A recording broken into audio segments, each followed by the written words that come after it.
नमस्कार, आप देख रहे हैं 4 PM और मैं हूं अभिषेक मिश्रा। देखिए, बिहार सरकार के कई मंत्रियों पर गंभीर आरोप लगे हैं।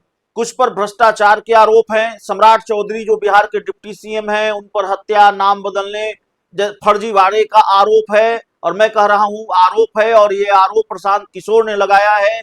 दिलीप जायसवाल जो बीजेपी के प्रदेश अध्यक्ष हैं, उन पर आरोप ये है कि उन्होंने एक मेडिकल कॉलेज पर कब्जा किया है। मंगल पांडे जो बिहार के स्वास्थ्य मंत्री है, उन पर आरोप यह है कि जब कोरोना में देश त्राहिमाम कर रहा था, बिहार त्राहिमाम कर रहा था, तब वो दिल्ली में फ्लैट खरीद रहे थे। और फ्लैट जिस तरीके से खरीदा गया उसमें गड़बड़झाले का आरोप प्रशांत किशोर ने लगाए हैं। और बिहार सरकार के एक मंत्री हैं अशोक चौधरी। अशोक चौधरी पर पहले 200 करोड़ की गड़बड़ी, फिर 500 करोड़ की गड़बड़ी का आरोप प्रशांत किशोर ने लगाया है।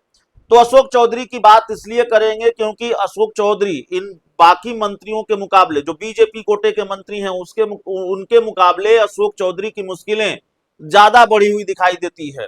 अशोक चौधरी ज्यादा मुश्किल में फंसते हुए नजर आ रहे हैं, और इसलिए फंसते हुए नजर आ रहे हैं क्योंकि अशोक चौधरी बैकफुट पर रहे हैं। अशोक चौधरी ने एक तरह से, जिस तरह से बयान दिया और ये कहा कि भाई, पहले उन्होंने कहा कि कोर्ट में लड़ेंगे, न्यायालय में जाएंगे, कोर्ट में एफिडेविट देना पड़ता है, और कोर्ट में एफिडेविट के माध्यम से अब उनको भी जवाब देना है, हमको भी जवाब देना है। अशोक चौधरी ने प्रशांत किशोर को सुप्रीम कोर्ट तक घसीटने की बात कही थी, लेकिन अब अशोक चौधरी ने कहा कि जनता की अदालत में जाएंगे, तो माना गया कि बैकफुट पर हैं अशोक चौधरी। और ऊपर से प्रशांत किशोर और आक्रामक हो गए अशोक चौधरी को लेकर। उन्होंने कहा कि नहीं नहीं, आपने जो 100 करोड़ की मानहानि का नोटिस भेजा, उस 100 करोड़ की मानहानि को नोटिस को आधिकारिक तौर पर वापस लीजिए।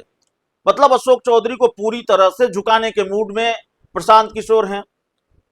और 100 करोड़ की मानहानि का नोटिस आधिकारिक तौर पर लिखित रूप में आप वापस नहीं लेते हैं तो 500 करोड़ का दस्तावेज हमारे सामने आ गया है। 7 दिनों की मोहलत दी है, 7 दिनों का अल्टीमेटम दिया है कि 7 दिनों के अंदर मानहानि के नोटिस को आधिकारिक तौर पर वापस ले लीजिए। 3 दिन बीत चुका है, अब देखना है अशोक चौधरी वापस ले। 4 दिन बीत चुका है, अशोक चौधरी वापस लेते हैं कि नहीं लेते हैं।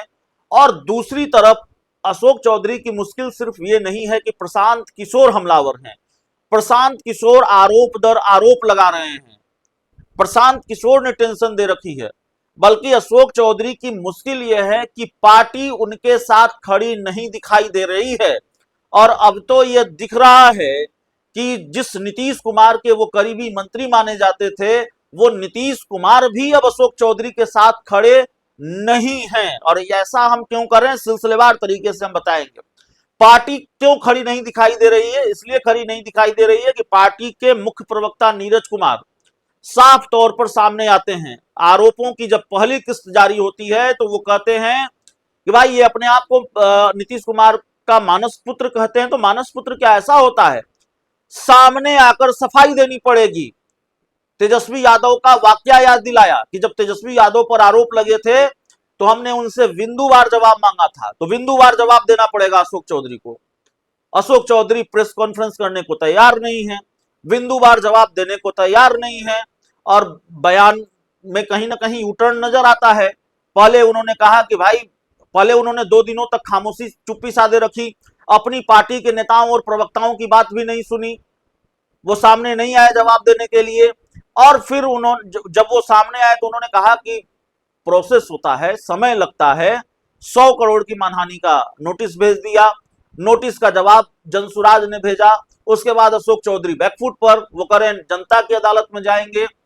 और इसके बाद कल फिर माफ कीजिएगा, जब प्रशांत किशोर ने जारी की, नहीं, परसों परसों जेडीयू के मुख्य प्रवक्ता नीरज कुमार से हमारी बात हो रही थी। नीरज कुमार ने कहा कि जनता की अदालत में तो जनता की अदालत में तो एनडीए का भविष्य तय होगा,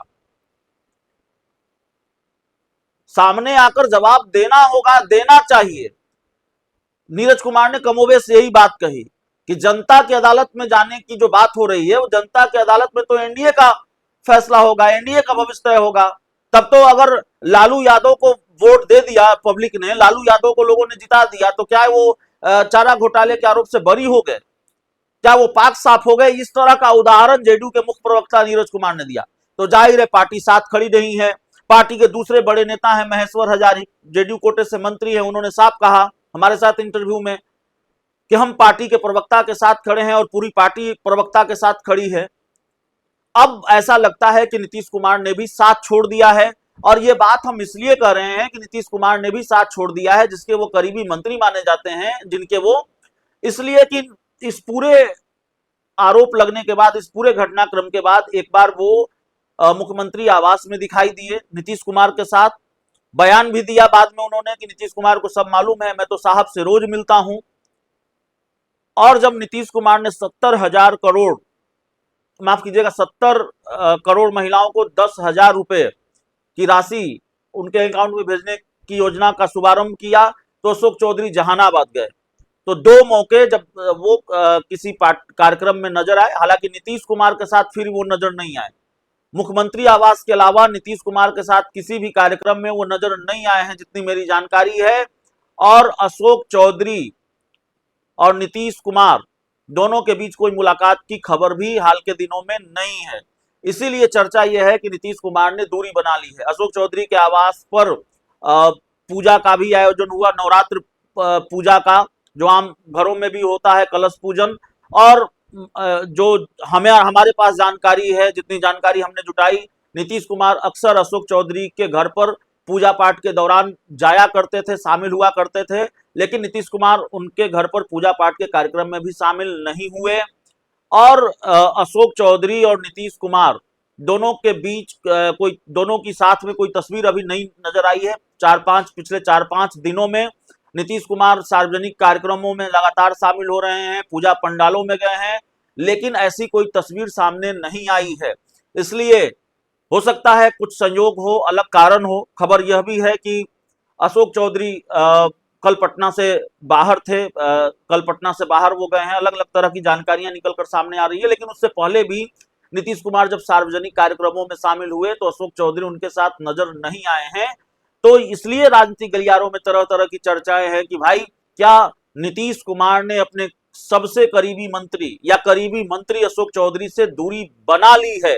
नीतीश कुमार को यह एहसास हो गया है, या नीतीश कुमार के साथ रहने वाले दूसरे मंत्रियों को एहसास हो गया है कि इस मंत्री की वजह से फजीयत बढ़ सकती है, बढ़ेगी, और फजीयत हो रही है।